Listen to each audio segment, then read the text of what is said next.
ஒன்றிணைப்பி அதிகாரம் 4. கர்த்தரின் கட்டளைகளின்படியே லாபானை நோக்கி சொல்லுதல். மேலும் விவேகத்தினால் பித்தளை தகடுகளை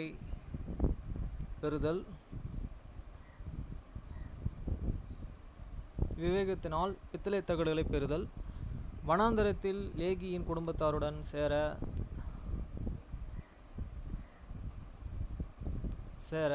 சேராம் தெரிந்து கொள்ளுதல். ஏறக்குறைய 600ஆம் வருஷம் முதல் 592ஆம் வருஷம் வரை. வசனம் 1. நான் என் சகோதரர்களுடனே பேசி, நான் மறுபடியும் மேலே எருசலேமுக்கு போவோம், நாம் கர்த்தருடைய கட்டளையின்படியே கை கொள்ளுவதில் உண்மை உள்ளவர்களாய் இருப்போம். ஏனெனில் இதோ அவர் பூமி முழுவதையும் விட வல்லவர்.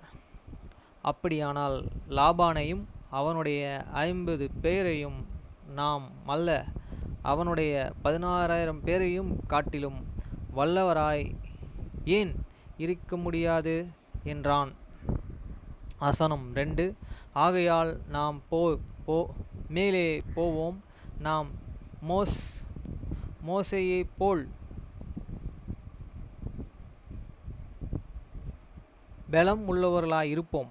ஏனெனில் அவன் உண்மை உள்ளவனாகவே சிவந்த சமுத்திரத்தின் தண்ணீர்களிடத்தில் பேசினான். அவைகள் அங்கேயும் இங்கேயுமாக பிரிந்தன. நம்முடைய பிதாக்கள் சிறை இருப்பிலிருந்து வெளியே தன் வழியாய் வனாந்தரங்களில் பார்வோனுடைய சேனைகளில் பின் தொடர்ந்து வந்த சிவந்த சமுத்திரத்தின் தண்ணீர்களிலே அழிந்து போயினார்கள். வசனம் 3.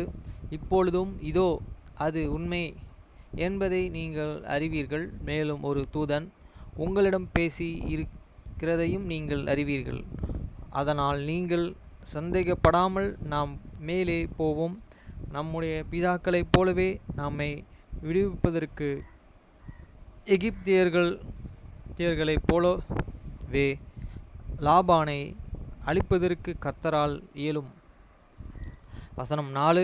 இப்பொழுது நான் இந்த வார்த்தைகளை பேசிய பொழுதோ அவர்கள் இன்னும் கடும் கோபம் உடையவர்களாய் தொடர்ந்து முறுமுறுத்து கொண்டே இருந்தார்கள். இருந்தபோதிலும் எருசலேமின் மதில்களுக்கு வெளியே புறம் வரும் வரைக்கும் அவர்கள் என்னை பின்தொடர்ந்து மேலே வந்தார்கள். வசனம் 5. இது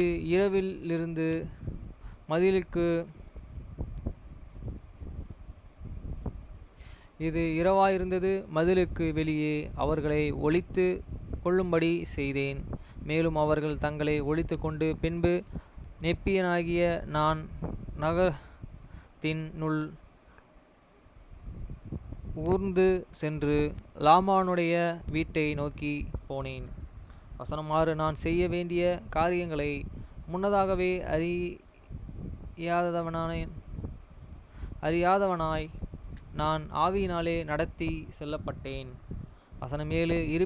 இருந்தபோதிலும் நான் போய் லாபானுடைய வீட்டின் அருகிலே வந்தபோதோ நான் ஒரு மனுஷனை கண்டேன். அவன் எனக்கு முன்பாக பூமியிலே விழுந்து கிடந்தான், ஏனெனில் அவன் திராட்சை ரசத்தை குடித்து வெறித்தவனாய் இருந்தான். வசனம் 8. நான் அவனிடத்தில் வந்த பொழுது அது லாபான் எனக்கு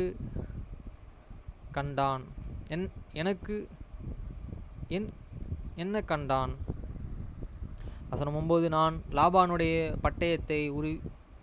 பட்டயத்தை கண்டு அதை உரையில் இருந்து வெளியே இழுத்தேன். அதனுடைய பிடி பசும்பொன்னிலும் அதிலும் உள்ள வேலைப்பாடு மிகவும் நேர்த்தியும் ஆயிருந்தது. மேலும் அதன் வாய்த்தரை மிகவும் விலையேர்ந்த எஃகினால் ஆனது என்பதை நான் கண்டேன். 10. லாபானை கொல்ல வேண்டுமென நான் ஆவியானவரால் நெருக்கி ஏவப்பட்டேன். ஆனாலும் மனுஷனுடைய இரத்தத்தை எந்த சமயத்திலும் நான் சிந்துவதில்லையே என என் இருதயத்தில் சொல்லிக்கொண்டேன். மேலும் அவனை கொல்லக்கூடாதென எண்ணி நான் பின்வாங்கினேன். வசனம் 11. ஆவியானவர் மறுபடியும் என்னை நோக்கி, இதோ கர்த்தர் அவனை உன் கரங்களில் ஒப்புவித்து இருக்கிறார் என்றார். ஆம், அவன் என் ஜீவனை எடுத்து போடும்படி வகை தேடினான் என்பதையும் நான் அறியேன். ஆம், அவன் கர்த்தருடைய கட்டளைகளுக்கு செவி கொடுக்கவும் மாட்டான். மேலும் அவன் எங்கள் ஆஸ்தியையும் எடுத்து கொண்டான். வசனம் 12. மறுபடியும் ஆவியானவர் என்னை நோக்கி, அவனை கொல், ஏனெனில் கர்த்தர் அவனை உன் கரங்களில் ஒப்புவித்து இருக்கிறார். வசனம் 13. இதோ அவரின் நீதியான நோக்கங்களை நிறைவேற்றும்படியாக கர்த்தர் துன்மார்க்கரை கொல்கிறார். ஒரு தேசம் அவிசுவாசத்தினால் நலிந்து ஒழிந்து இருக்க காட்டிலும் ஒரு மனுஷன் அழிந்து போவது நலமாயிருக்கும் என்றார். 14. இப்பொழுது நெப்பியனாகிய நான் இந்த வார்த்தைகளை கேட்டபொழுதோ என் கட்டளைகள் உன் சந்நிதியார்கள் கை கொள்கிற அளவால் அவர்கள் வாக்குத்தத்தத்தின் தேசத்தில் செழிப்படைவார்கள் என்று வனாந்தரத்தில் என்னுடன் பேசின கர்த்தருடைய வார்த்தைகளை நான் நினைவு கூர்ந்தேன். வசனம் 15.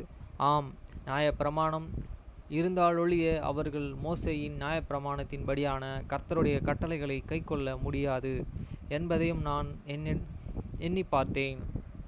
வசனம் 16. நியாயப்பிரமாணம் பித்தளை தகடுகள் மேல் பொறிக்கப்பட்டிருக்கிறது என்பதையும் நான் அறியேன். வசனம் 17. மீண்டும் அவருடைய கட்டளையின்படியே நான் இந்த பதிவேடுகளை பெறுவதில் வேண்டும் என்று இந்த காரணத்திற்காகவே லாபானை கர்த்தர் என்னுடைய கரங்களில் ஒப்புவித்தார் என்பதை நான் அறியேன். வசனம் 18. ஆகையால் நான் ஆவியானவருடைய சத்தத்திற்கு கீழ்ப்படிந்து லாபானை நான் தலையில் மயிரை பிடித்து அவனுடைய சொந்த பட்டயத்தாலே அவனை தலையை வெட்டி போட்டேன்.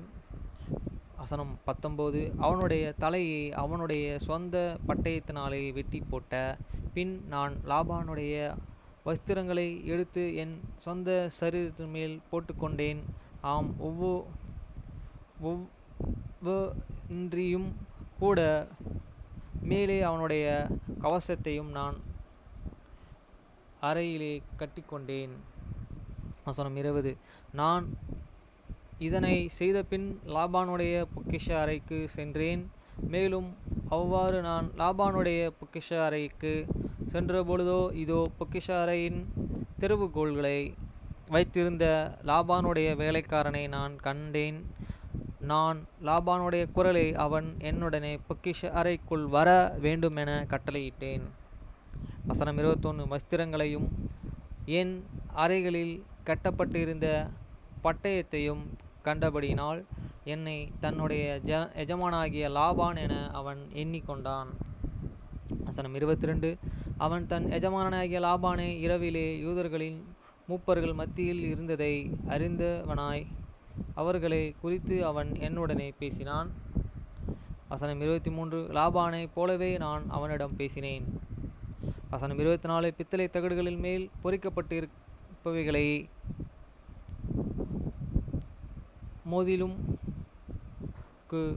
மதிலுக்கு வெளி புறமாய் உள்ளே என் மூத்த சகோதரனிடத்திற்கு நான் கொண்டு செல்ல வேண்டுமென என்று அவனிடம் சொன்னேன்.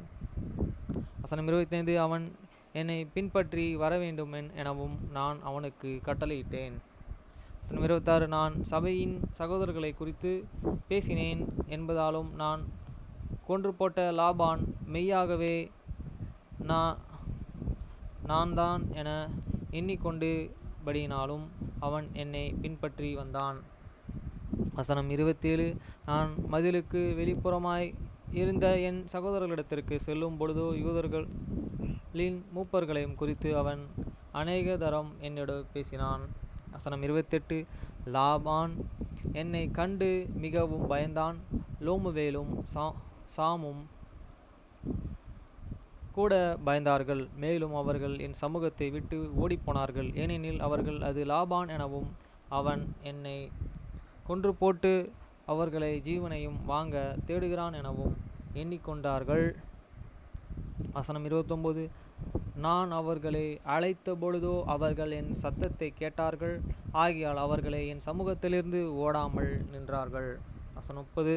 சகோதரரை லாபான் வேலைக்காரன் கண்டபொழுதோ அவன் நடுங்கத் தொடங்கி என் முன் இருந்த ஓடி எருசலேமின் பட்டணத்திற்கு திரும்ப போகவிருந்தான்.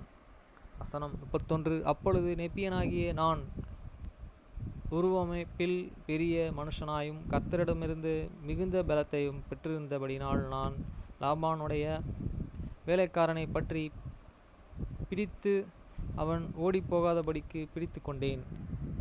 வசனம் 32. நான் அவனிடத்தில் பேசி அவன் என் வார்த்தைகளுக்கு செவி கொடுப்பானெனில் கர்த்தர் ஜீவிக்கும் அளவு நான் ஜீவிக்கும் அளவும் அவன் எங்கள் வார்த்தைகளுக்கு செவி கொடுப்பானெனில் நாங்கள் அவன் ஜீவனை தப்புவிப்போம் என்றான். வசனம் 33. அவன் பயப்பட வேண்டியதில்லை என நான் அவனிடம் வாக்களித்தேன். அவன் எங்களுடனே கீழே வனாந்தரத்தினுள் வரும் வனொழிய எங்களைப் போலவே அவனும் சுதந்திரமுள்ள மனுஷனாக இருப்பான் என்றான். வசனம் 34.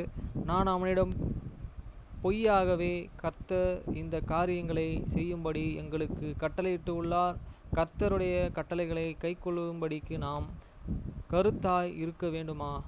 ஆகையால் கீழே என் தகப்பனிடம் வனாந்தரத்திற்கு வருவாயெனில் எங்களுடனே தங்கள் உனக்கு இடம் இருக்கும் என்று சொன்னான். வசனம் 35. நான் பேசிய வார்த்தைகளை சோராம் தைரியமடைந்தான். அந்த வேலைக்காரரின் பெயர் சேராம் என் பாதையில் இருந்தது.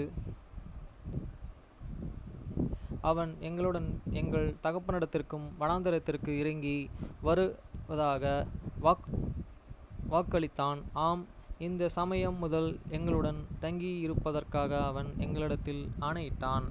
வசனம் 36. எப்பொழுது யூதர்கள் எங்கள் வனாந்தரத்தினுள் ஓடிப்போனதையும் குறித்து அறிந்து அவர்கள் எங்களை பின்தொடர்ந்து வந்து அழித்து போடக்கூடாது என்று இந்த காரணத்திற்காகவே அவன் எங்களுடன் தங்கியிருந்த வேண்டுமென நாங்கள் வாஞ்சித்தோம்.